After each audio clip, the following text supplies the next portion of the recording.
Assalamualaikum warahmatullahi wabarakatuh. Perkenalkan, nama saya Isra Nurahayu dengan NIM E1E1221101.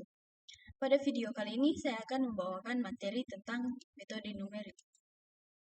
Kita masuk di perkenalan. Jadi, metode numerik adalah teknik yang digunakan untuk memformulasikan persoalan matematik sehingga dapat dipecahkan dengan operasi perhitungan atau aritmatika, biasanya itu tambah, kurang, kali, dan bagi.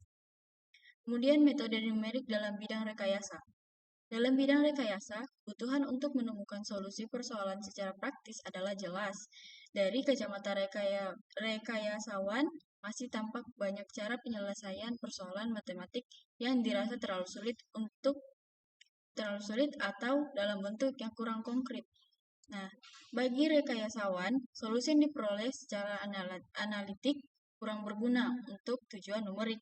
Persoalan rekayasa dalam prakteknya tidak selalu membutuhkan solusi dalam bentuk fungsi matematik menerus. Kemudian untuk materi selanjutnya yaitu metode numerik untuk persoalan matematika yang rumit saja. Nah, metode numerik itu dia berlaku umum, yakni dia dapat diterapkan untuk menyelesaikan persoalan matematika sederhana. Nah, juga bisa kita menggunakan metode analik maupun persoalan matematika yang tergolong rumit.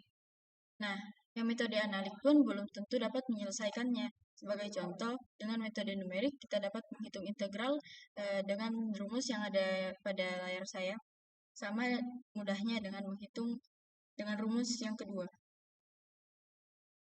Kemudian peran komputer dalam metode numerik. Komputer berperan besar dalam perkembangan bidang metode numerik.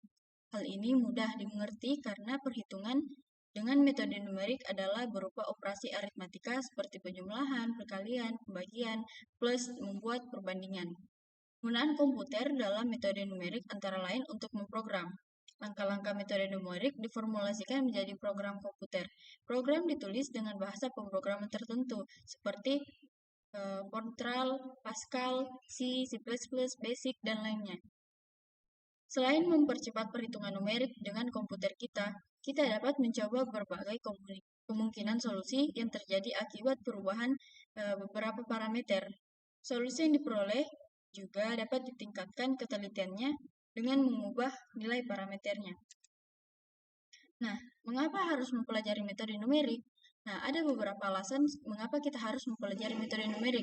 Yang pertama, metode numerik merupakan alat bantu memecah masalah matematika yang paling ampuh. Kemudian yang kedua, di pasaran banyak tersedia program aplikasi numerik komersil.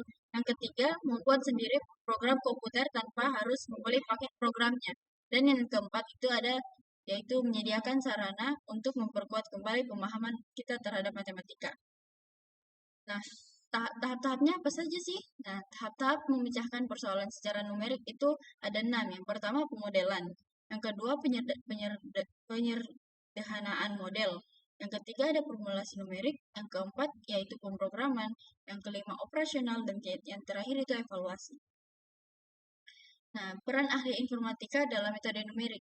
Tahap yang pertama, jadi tahap pertama dan 2 melibatkan para pakar di bidang persoalan yang bersangkutan.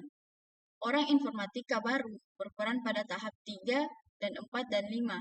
Nah, tahap 6 memerlukan kerjasama informatika dengan pakar bidang yang bersangkutan. Nah, ada perbedaan metode numerik dengan analisis numerik. Nah, metode numerik itu adalah algoritma menyangkut langkah-langkah penyelesaian persoalan secara numerik, sedangkan analisis merupakan analisis numerik adalah terapan matematika untuk menganalisis mode. Nah, itu saja yang bisa saya sampaikan pada video saya kali ini. Lebih dan kurangnya mohon dimaafkan. Wabillahi taufiq wal hidayah. Wassalamualaikum warahmatullahi wabarakatuh.